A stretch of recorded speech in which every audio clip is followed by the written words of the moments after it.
Okay, so I like this video format, so I'm going to do this more often along with the blog.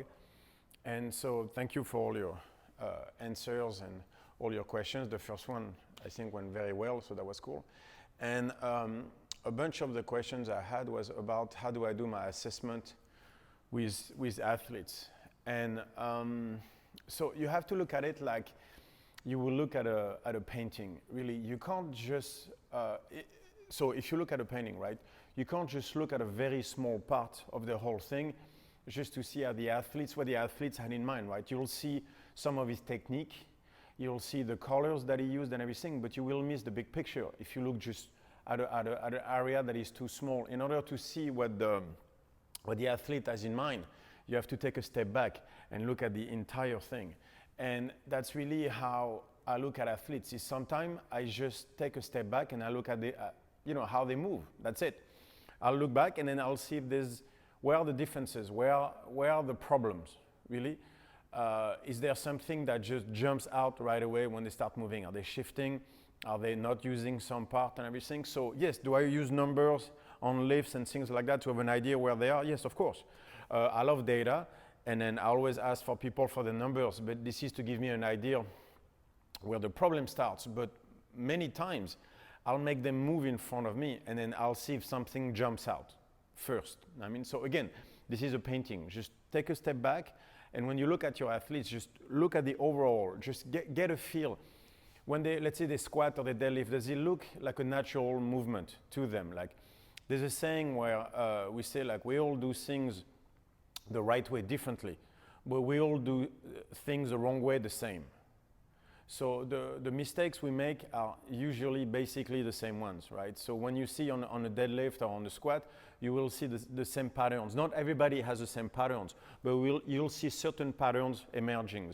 So just let them squat and see, and first of all is when you correct the technique, try to make them do something that looks natural to them. Like, are they flowing through the motion? Whenever a movement looks broken down, like a squat like this, instead of down, control, up, it looks like they're doing 6 different movements on the way down. Obviously, something is wrong. That's what you're going to focus on, right?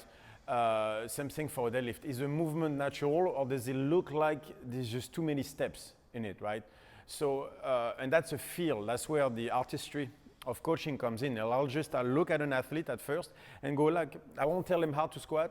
I'll just go, do your thing. Let me look at you. And then most of the time, especially when the athlete has a problem, like they come to you with pain and everything, something will jump out. That's most of the case. And that's what, as a coach, or even for yourself as an athlete, you're going to focus on is, okay, this is obviously a problem. Why? Now we can start to go toward the principle that I talk about all the time, like the S pyramid, structure, stabilization, specialization is, let's say the athlete has a problem on the descent on the squat, right? It takes 4 movements to get all the way down there. I'm like, okay, so there's my first problem right away. The descent is wrong, right? So that means that's this eccentric part of the movement. Something is wrong with the structure. Is it the weight on the T-spine? Is it too much? Is that just that? Is it an oblique versus the other? Many times. Can the upper back take the weight? Because many times when people squat, you'll see this happening. Any shift this way, because one oblique cannot take it, means the hip will have to shift in this way in order to compensate for that. That will turn the hip slightly this way, and then the other knee will start hurting and things like that.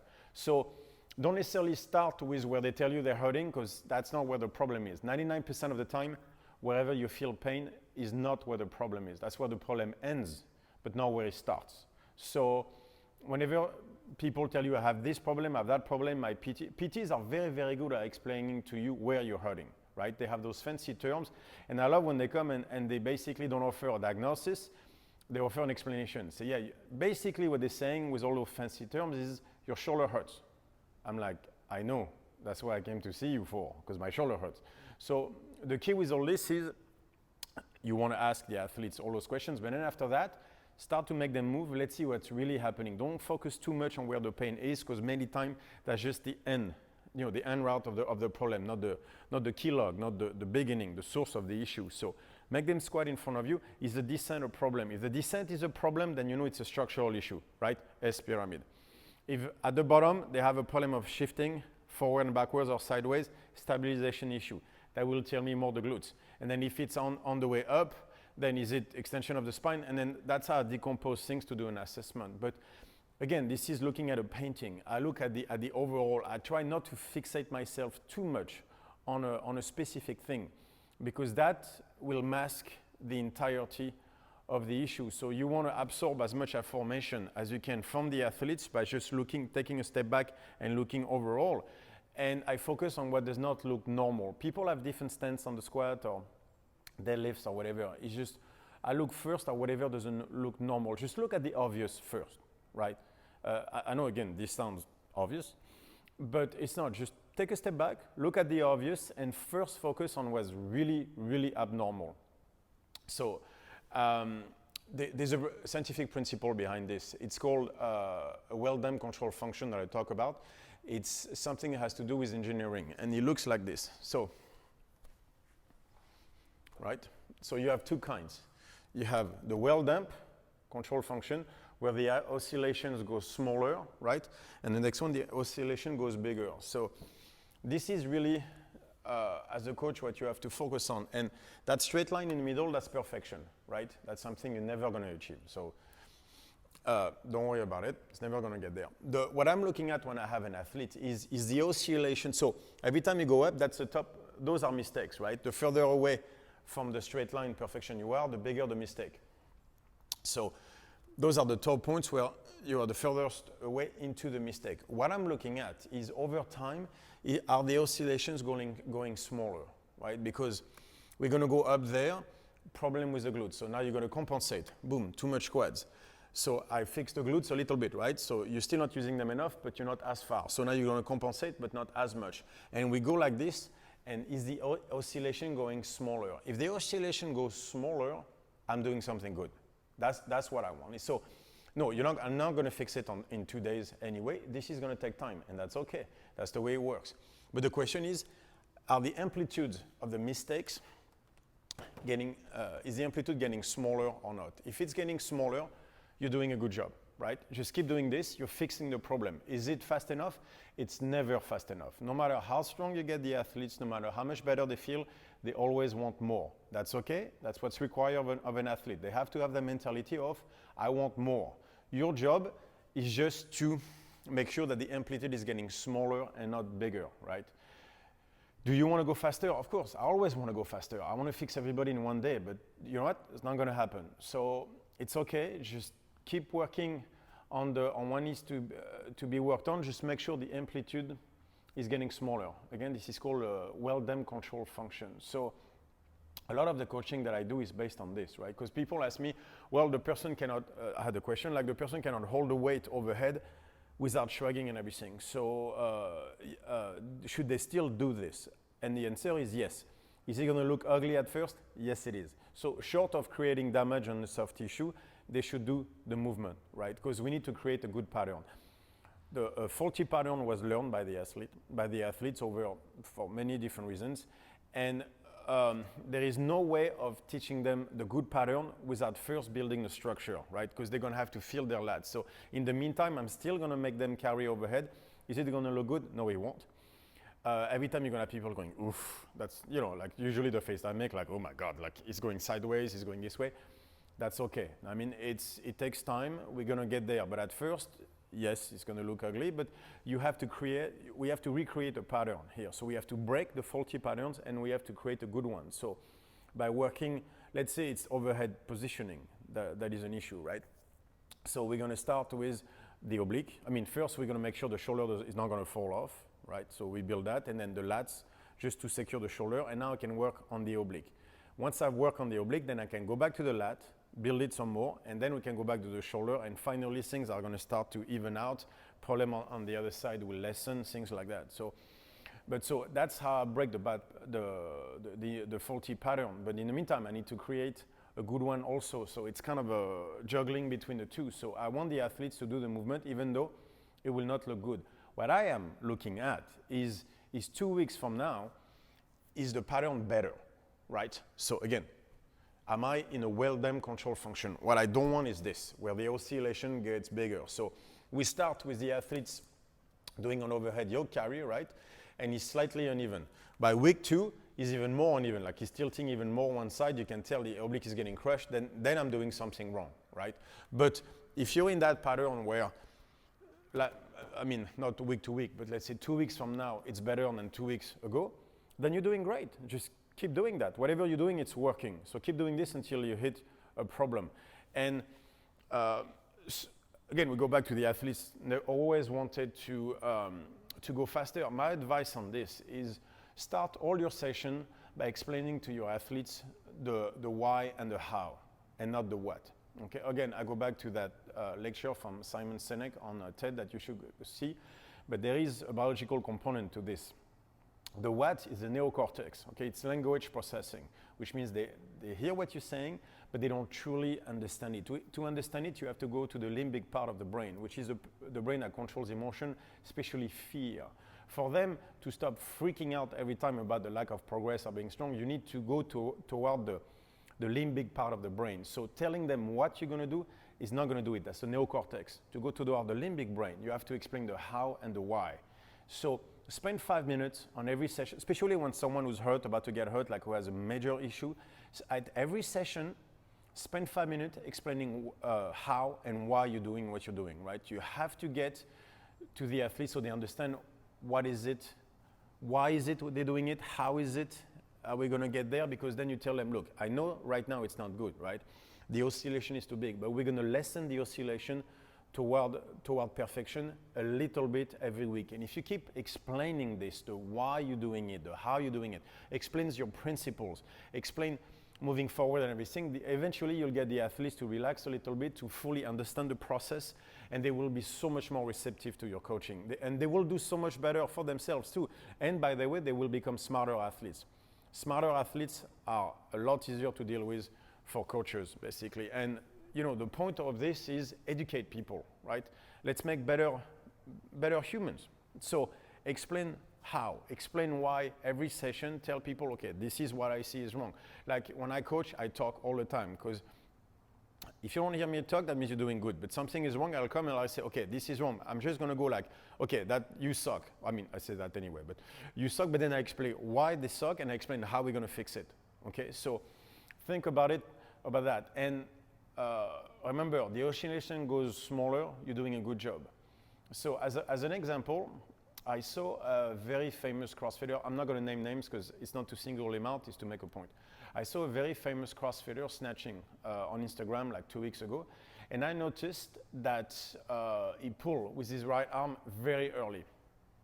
And a lot of them do that, yes. But I remember watching videos from a year ago where the pull was there, but not nearly as big. Okay, this one was not even pulling here first; it was pulling directly toward the lat here, and I was like, "Ooh, that's a bad sign because now the implicit is getting bigger, not smaller." So I was like, "Ooh, that's catching up on the shoulder." And then I started to look at the jerk, and I noticed that when he was racking, the right shoulder was slightly smaller, and then he had problem locking out on top like this, like the elbow was starting to turn. So, and again, I looked at a video from 6 months, a year ago. It was there, but it wasn't as bad. So that means, you know, critical mass, the tipping point is approaching. So that means the shoulder is starting to fall off, basically, and it's worse. And after that, I was watching a video from 16.4, and I'll try to put, if I can figure out movie, I'll put the picture up there on the video so you can see. And the major difference between the lat on the right side and the lat on the left side, it was such a big difference. And so I can tell you that athlete's shoulder is starting to really become a problem. And you can start with something like this. That's usually like, I was just watching because I love to watch that athletes compete. And I was like, I don't remember him doing this on the snatch. Oh, and then I was like, oh, okay, so let's see. Then look at the clean and jerk. I was like, oh, that's an issue. Then I started to look more and more and more, and then I looked for it. And then, of course, I waited until it turned around, and I was like, there it is. Like the lat is starting to disengage. So there's a different formation of muscle on the right than the left. And I was like, okay, there it is. And then it's, you know, then after that, I would have to see if it starts with the oblique or if it's just the lat. But this is how I do an assessment of an athlete. I look for two things, like a movement that is not natural, when it looks like something is wrong. In that case, for example, catching the snatch, like the elbow turns or the jerk, the elbow has to turn like this, so they can't lock out the arm perfectly straight. They have to compensate, right? The movement is not clean. They started to compensate. That usually denotes a problem. And then after that, so when I saw the problem, I was like, okay, so now let's see if this is better or worse than, let's say, 6 months ago, when back 6 months ago wasn't nearly as bad. So now I know the control function is wrong. Like the amplitude is getting bigger, not smaller. So now I know we have a problem. And so as an assessment, it'd be something like this. It was like, okay, we need to fix that right shoulder because something bad is happening. And when it goes like this, usually, of course, the amplitude gets bigger and bigger and bigger until you have a major injury. And now the structure has changed, and now it's going to be a lot more complicated for me to fix you, and it might even be too late. So I can't reach out to that athlete, even though I wish I could, because that's going the wrong way. Okay, but that's how I look at athletes. Is I just first look at, as I was saying, just like a painting. I just step back and I go like, let's see how you move. Let's see, and you know right away when the movement looks natural, you go like, that's a good-looking squat. Okay. So problem isn't there. When people can press correctly, I was like, well, movement is not there. But you'll see people literally, you put them through certain, so it's triangulation of exercises really. If you move well on an exercise, I'll be like, you're fine, let's move on to the next one. I'll wait for the one where suddenly you press like this, or you just fall apart. So I've yet to meet someone who can do all my list of exercises without one or two looking like, that doesn't look right. If you come to me, usually you're in pain somewhere. So that means something is obviously wrong, you just couldn't figure it out. But I'll put you through all the exercise and I'll go like, oh, look at that one, you can't do this one. Oh, you can't do that one. So it's not, don't become too fixated on numbers. Numbers help a lot, but a lot of time, just don't become too fixated on, oh, you know, my PT said that, or the athlete says our shoulder hurts or whatever. Just take a step back. Don't have a fixed mind when it comes to that, just because if you assume too much, you'll get in trouble. That's where, as a coach, that's when I get in trouble, is when I start to assume something is right based on numbers. I had this with Valerie Verbal. She could bench 175 for 2, which is a massive number for a woman at 135 now. So I was like, well, then the pec can't be a problem, obviously, with that bench press. And guess what? I was wrong. She was using her shoulders and tricep, and actually the pec was a problem because she tore the pec minor doing some oil fabric about 10 years ago before her career in CrossFit. Most likely did not do any rehab on it and started CrossFit on a torn pec minor. And so everything shifted from there. 10 years later, by the way, she forgot to mention to me that fact until I pointed out that she had did something, maybe not torn, but badly strained at least. And I kept looking, but didn't look at the chest at first because I was like, nah, it can't be that. And then of course, it was that. So after triangulating everything, I was like, no, it has to be the pec minor, that's the only thing left. I tested for it, and of course, it showed up, and I was like, okay, so tell me, did something happen to the pec on that side? Because it looks, she was like, oh yeah, 10 years ago, there you go. So you can't always trust athletes to tell you how they feel, because usually they're very good at blocking it. So the key was like, I got in trouble myself from assuming that it wasn't the pec. See, so we all prone to mistakes. So that's the key, is don't assume anything. And don't look at anything too closely at first. Like don't look at a painting at a small spot. The only thing you're seeing is the technique of the artist, but not really like what he's trying to tell you. So look at the body like that. Like the body is trying to tell you, the coach, that something is wrong. Okay? Let the body tell you. Don't jump on every single thing and go like, aha! No, just relax. Take a step back. The body will tell you what's wrong. Just put them through a certain number of exercises, and some of them will jump at you like, oh my God, something is wrong. Okay, so don't reinvent the wheel. Just let the body tell you where something is moving wrong. And after that, I have certain system based to, based on the pyramid and the critical mass and everything. But then we go back about the principles of Strongfit. And then I put them through, and after that is the oscillation getting smaller? If yes, there you go, I'm doing my job. So after that, I'll try to, obviously, to do better, to isolate and to try to find that key log I talk about. And once I find the key log, is the oscillation going even smaller and smaller and smaller. And then as soon as I do that, I'm going to keep them there. And also, I'm not going to go crazy and go like, we need to go faster. No, as long as the oscillations are going smaller, that means I'm in that critical mass where I want to be. Can I make it better? Of course I can. I can always make it better. But I don't want to mess that up either. I don't want to try to do too much and hurt the athletes even more.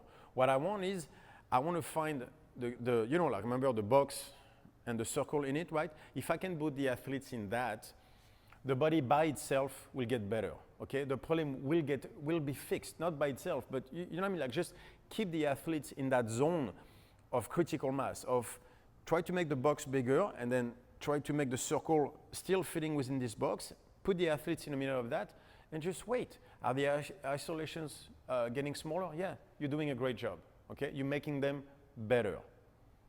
That's as far as you go. As long as you make your athletes better, just keep doing your job. You're doing awesome. They're doing better. Don't let them freak out on you. And that's how you fix people. After that, you know, we all become better at certain, I see things faster now. I don't necessarily think I see them better, but I see them faster. Why? Because I have more experience. And I see certain patterns in CrossFit where I know this plus this plus this equals that problem over there. So then I know, okay, there, I know right away it's the oblique, so I start, and I have certain exercises I like because I know they work better, and so I put them through that. Within 2 or 3 exercises, I can find the one where they're the weakest at, and I make them work that, and then after that, I get a feel for how the body responds to certain things, and then I keep them there, and then that's how I get people fixed, basically. But in a way, it's not nearly as complicated as people think it is. It's mostly having the eye to see either the movement is natural or not. Know what I mean? So take a step back and let the body tell you what's wrong. Don't go out there and try to just forget. That's the thing, I guess, is forget about yourself. As a coach, forget about yourself. It's not about you. Don't try to justify your job by showing that you know this method or that method, and then you can apply. And then don't force athletes into your system. Okay? Step out of yourself. Have an empath. The nature, be more in the nature of an empath, and just get a feel for what the body of the athlete is telling you, what's wrong and everything. It's like, oh, you're shifting this way, oh, you're shifting that way, and just that's how you build the idea. Is looking really on the athlete without assuming anything, okay? And this is really how I do my assessment, but always is jumping at whatever, I look at whatever jumps out first, and trust me, there's always something. Like I'll try to put a picture of that I was talking about that famous athlete. It'll be from the back so nobody can tell who he is. And then you'll see how the difference between the right lat and the left lat. It's a humongous difference. And I look at it going like, how is no one seeing this? That guy is followed by so many people. He has coaches, and yet no one seems to see this. Is people thinking it's normal to have a lat that disproportionate? If you guys think it's normal, you're wrong. Okay, so first things first, with a guy like that, that's what you fix. You make sure the lats are developed equally, because right now they're not. Okay, and I'll get to more questions on the second part. See you guys.